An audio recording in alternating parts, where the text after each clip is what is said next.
thank you for joining us today. This is Meg and Rachel in the How the Hell Did I Get Here show. Today joining us is Stephanie Dowling with Black Hills Energy. Stephanie, why don't you tell us a little bit about yourself and your career path? Sure, happy to. Thanks for having me, first of all. I've had kind of an interesting path. I grew up in South Dakota and graduated from the University of South Dakota and then left the country shortly after graduating. I lived in London for a while, awesome. New York City for a while. Was in New York City during 9/11. And after that, decided to move away, did not know where to go. And so ended up in Arizona and thought I was only going to be there for a few months and fell in love with it and ended up being there for about 18 years, 2 of which I moved to Hawaii and then back to Arizona. And then just recently decided to move home and be closer to family, and I have 3 kids. So just really wanted them to be able to spend time with their grandparents and their cousins and aunts and uncles, and just have a little bit more of the South Dakota experience. So we're here now and we're loving it. Awesome. So tell us about a moment in your journey where you kind of looked up and looked around and thought, how did I get where I am right now? I had one that was exactly like that, and it was early on. It was right after I moved to London, and I had moved there on a whim. And this was back before it took a long time to get a passport. Plane tickets were easy to come by. You could actually do a open-ended plane ticket to Europe, and so you could come back at any time. And I had actually had a job after college working in DC for a state senator. And I thought that's what I want to do. I had a dual degree in political science and journalism. And so I was 2 weeks away from having to show up to this new job as a recent graduate. And I woke up in the middle of the night and thought, this is not what I want to do with my life. I don't want to pursue politics. I really want to pursue the journalism side of my degree. But I have not been working towards getting a job in that at all. I've been putting all my energy towards the political science piece of it. But I woke up in the middle of the night and said, I'm not going to do that. I'm not going to go take that job. I want to do something totally different, but I need to buy some time and kind of figure out what I want to do. And so I heard about a work abroad program. And so the next day I decided to sign up for this work abroad program. I chose London. I got my passport. I think took 3 days at that time. Oh my and gosh, then I had a awesome. plane ticket to go over. And I had $700 in my pocket. And that was it. And my parents thought I was crazy. But I just probably. And I look back on it and I definitely was crazy, maybe a little bit more naive. But I just felt like I needed to explore something different. And I spent my whole life in South Dakota and just really wanted to do something completely different and figure things out. And so I showed up in London.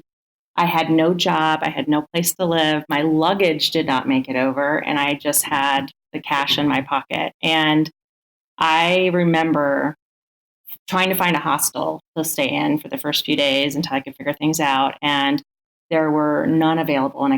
So it took me a while to find the very last room, I think, in the entire city. I don't know if that's true, but felt like it. Yeah. And I showed up there and I remember checking in and getting into my room and having that moment, literally, what and how did I get here?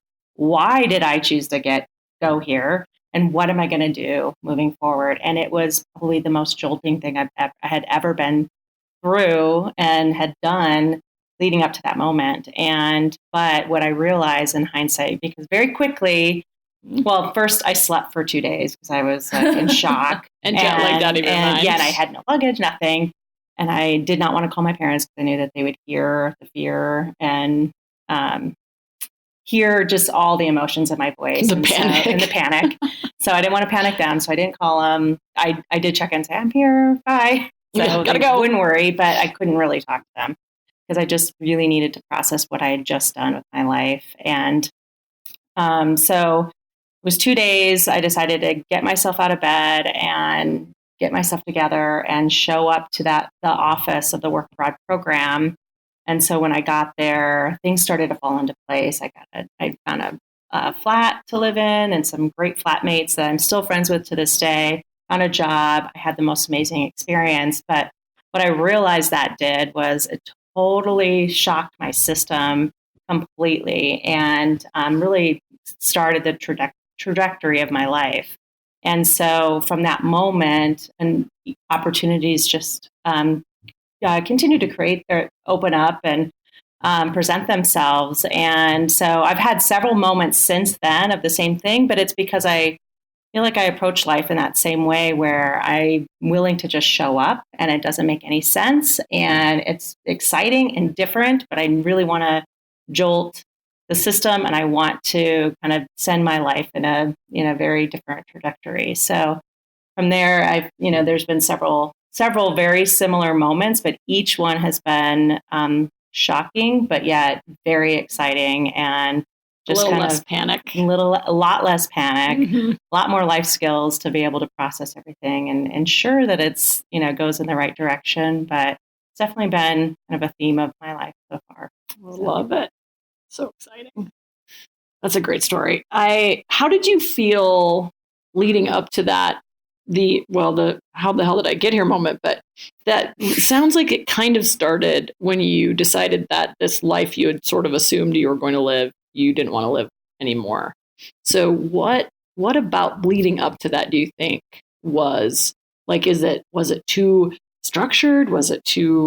Were you disillusioned by what you thought it would be, or what kind of led you up to making that like, nope, I'm going to London decision?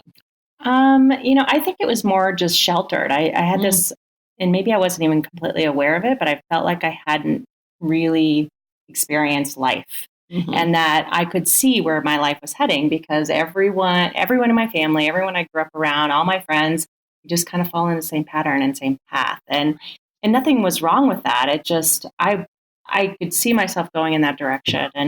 And I wasn't really sure that was what was going to make me truly happy. And I don't know if, it was kind of also this sense of adventure. I just really wanted to see what else was out there. And just before I settled on a certain path, I really wanted to know for sure and wanted to have some life experience. And I failed to mention that I also broke up with my high school sweetheart right before I moved to London. And so that was even another jolt to the system.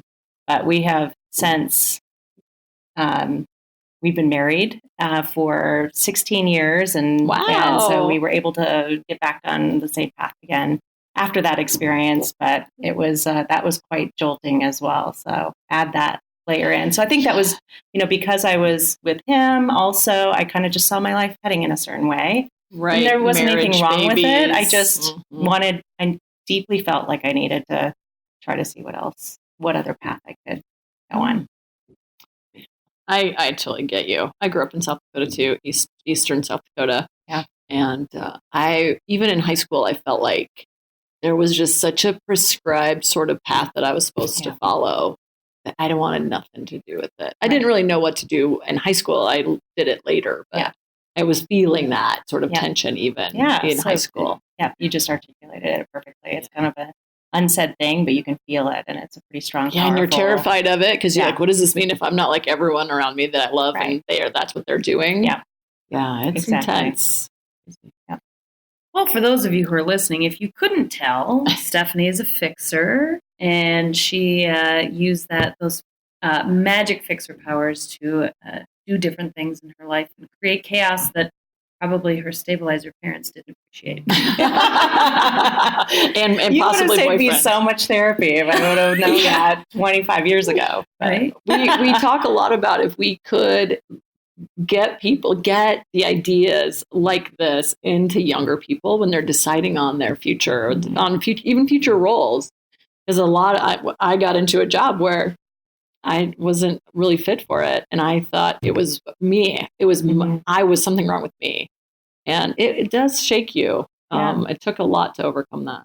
So and now even I was working with a woman in Australia, Tracy, and she was expressing that her parents still think she's crazy. Basically, they're engineers, and she's like this crystal loving, sort of woo woo, person who really leans into the spiritual side of her life. And they're like, who is this wild child? And they still don't really understand her. And I actually was able to say that they never will. And she was like, wow, that is like really freeing to just know that that's who they are and that's who we are and that's just how it is. Yeah. And so it does really change your perspective to know they'll never get it, and that's okay. You know what's really interesting is my parents never said this at the time. I just thought they didn't understand why I was moving.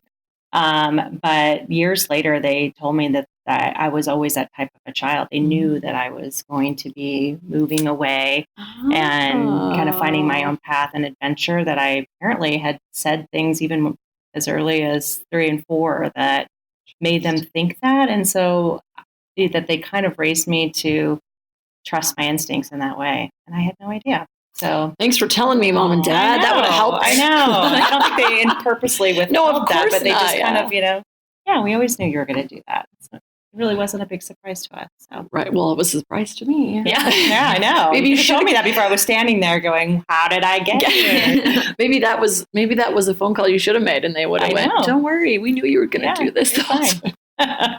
Fantastic. Yeah, exactly. I love it. Well, thank you for sharing your story with us, Stephanie, and we'll be seeing you around the block. Yeah, I look forward to it. Thanks for having me. All right. Lead powerfully. Change the world.